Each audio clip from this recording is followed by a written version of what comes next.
देता है, कोई 10 रुपये, कोई 2 रुपये, कोई 50 रुपये, कोई लाख रुपये, तो उसका धर्म यज्ञ। और ये ऊपर शेड बना रखा, पंखे ला रखे, मैट बिछा रखे, रजाई मंगा रखी, ये धर्म यज्ञ है।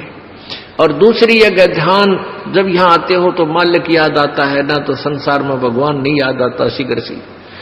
और तीसरी यज्ञ हवन की, यहाँ जोत जगह है परमात्मा की, अखंड हवन। हवन पुण्यात्माओं, जैसे अभी तक आपने देखा ये ऋषि लोग गेर का लकड़ क्यों कह के घर तक जा था, राजाओं ने पटा लिया करते, दुनिया ने उन्हें कह दे अच्छा हवन करो, वहां गेर के 2-3 धड़ी लकड़ी और ठोके जा दे लोटे भर वर्गी के स्वाहा स्वाहो पाटो पकड़े। अब उसमें क्या था दोस्त, वो अच्छी बात है हवन करना, लेकिन वो तरीका प्रॉपर नहीं।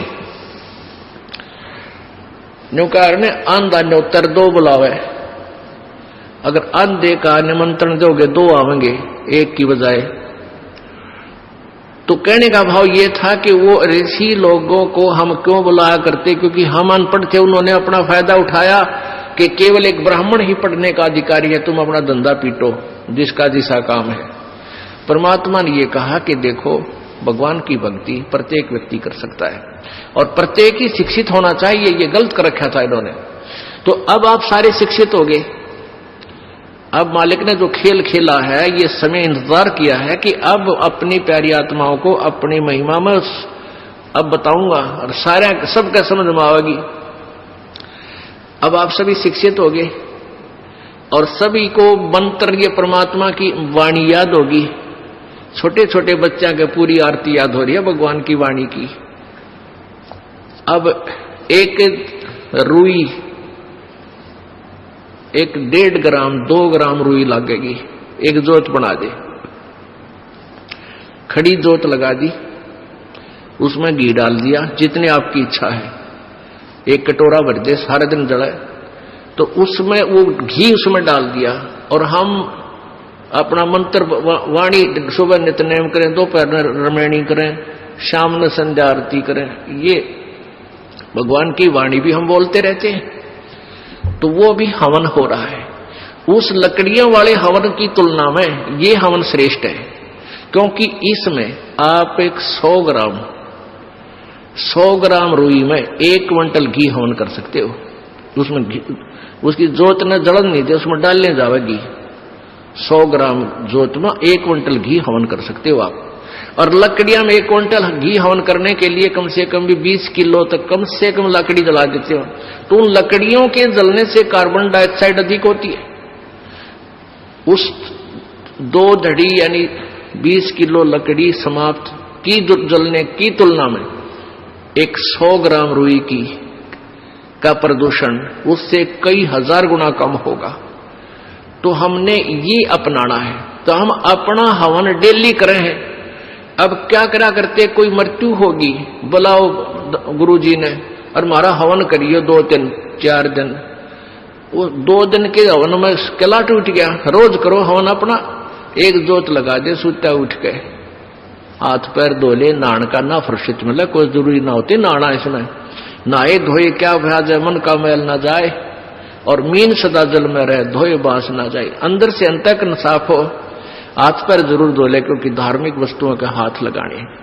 और जोत लागे, अपना मंत्र करता रहे, काम करता रहे, अपनी आरती बोल ले, जा नित्यनेम भी कर ले, रोटी पोए जा, नित्यनेम चलता रहे। आजकल तो आधुनिक बहुत से उपकरण हो गए हैं, वैसे भी याद हो जाते हैं कुछ दिनों में। और नहीं बैठ कर अपनी किताब लेकर वह पढ़ ले। अब हवन हो गया तो हम अपना काम आप करेंगे। जो बात बनेगी, किसी के बच्चा हो जाता था तो उसने क्या कहा करते, 7 दिन तक तुम, जैसे पहले ज्योति तो सभी जलाते थे, तो क्या कहते थे, 7 दिन ज्योत नहीं जलानी तुमने, 13 दिन। वो तेरा गजब हुई हो, 13 दिन रोटी नहीं खाते या तुम और काम ना करते। और किसी की मृत्यु हो जाती है उसमें भी ऐसे कहा करते थे। जैसे जन्म होने पर तो वो जब तक वो छटना होती इतने कहा करते, मृत्यु के बाद कहते हैं 13 दिन तक आपने कोई धार्मिक क्रिया नहीं करनी। तेरा गजब हो। परमात्मा रोटी रोज खा रहे हो, किसी दिन भी ना छूटती, ठीक है, कोई प्रिय की मृत्यु हो जाती है, रो पीट के दोपहर तक ना खाओगा, शाम में खानी पड़ेगी, रो पीट के रोटी खानी पड़ेगी। तो ऐसे ही भक्ति परमात्मा का हवन ज्योति डेली आरती रोज करनी है, चाहे दुख हो चाहे सुख हो, ये परित्याग नहीं करना, ये भूल है हमारे। अब जो प्रसंग चल रहा है वही आते हैं फिर। अब पांचों यज्ञ आप कर रहे हो, एक यज्ञ धर्म की, दूसरी यज्ञ ध्यान और तीसरी यज्ञ हवन की। यहां जितने भी जैसे पाठ चल रहे हैं, अगर 150 पाठ हैं तो 150 ज्योति जला दी जाएंगी और 3 दिन तक अखंड ये ज्योति जलेंगी। हवन हो रहा है। फिर जो अन्य भी कोई अपनी ज्योति जगवाने के लिए दान करते हैं, उनकी अलग से ज्योतियां जलाई जा रही हैं। वो दिन रात पूरे महीने चलती हैं, पूरे वर्ष चलती हैं। तो ये एक तीसरी यज्ञ हवन की, चौथी यज्ञ प्रणाम और 5वीं यज्ञ ये तत्व ज्ञान की। इन 5 यज्ञों और ओम नाम के मंत्र की कमाई को हम इस ज्योति निरंजन के पास छोड़ देंगे। हम क्या करते रहे, हम पहले ओम नाम का जाप करते, ये 5 यज्ञ करते, उसका फल हम स्वर्ग महास्वर्ग ब्रह्मलोक में जाकर नष्ट कर देते, ये पुण्य। फिर पाप के लिए नरक में जाते, फिर 84 लाख योनियों में धक्के खाते। अब परमात्मा से हम की वाणी से हमें ज्ञान हो गया कि इस कमाई को हम वेस्ट नहीं करेंगे। हम यहाँ कोई मंत्री बनेंगे, ना हमने मुख्यमंत्री बन की हो सकता, ना प्रधानमंत्री, ना इंद्र की पदवी हमें नहीं चाहिए। इंद्र दा राज काग दा बिष्टा, इंद्र स्वर्ग का राज भी हमारे लिए काग की बीट तुल हो जाना चाहिए। यदि आप सतलोक जाना चाहते हो, और तुम सरपंच की पीपी इधर बैठो है तेरा, फिर किसे भगत तुम? हमने नहीं यहाँ का कोई भी सुख चाहिए। यदि तुमने सतलोक जाना, यही धक्के खाने हैं, तो ठीक है, आप पुण्य कर रहे हो, इसके प्रतिफल में चाहे पूरी पृथ्वी के राजा भी बन सकते हो और फिर गधा राजा भी बन सकते हो। तुरंत ये पहले सोच लेना। राजा कहते हैं कबीर, हरि के नाम बिना ये राजा रसब हो, बड़े गधे ने रसब बोले। हमने यहां से पीछा छुटवाना पुण्यात्माओं, इस बात को कति अपने पल्ला गांठ लगा लो, यानी दृढ़ निश्चय कर लो, दृढ़ संकल्प कर लो कि ये भगवान फिर बोर्ड के इस गंदे लोक में जन्म ना हो। हृदय में एक ऐसा हेट बने और वहां की इसी उमंग बने, सतलोक जाने की। जैसे बालक बच्चे ने कह दे कि तेरे मामा का ब्याह है, माँ कहती है भाई चल वहां चलेंगे, तो कई दिन पहले कूदन लग जाएगा बच्चे, मामा का जाऊंगा, मामा का जाऊंगा।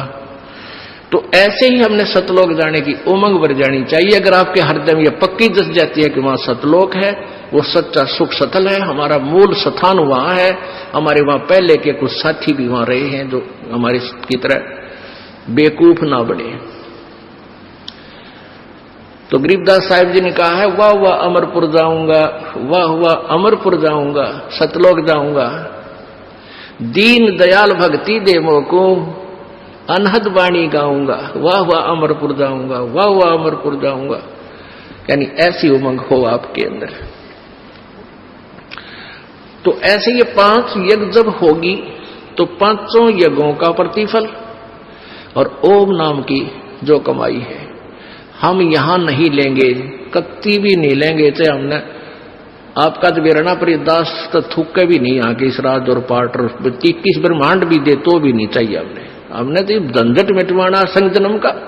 4 मुक्ति जहां चंपी करती माया होरी दासी, और दास गरीब पद पर से वो मिले राम अविनाशी।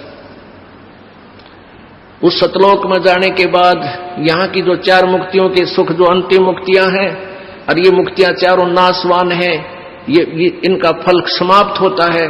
और वहां की वो ये सुख जो तुम यहां चाहते हो, जो अंत में नष्ट होते हैं, वो कभी नष्ट नहीं होते। वहां ये भी सुख मिलेंगे।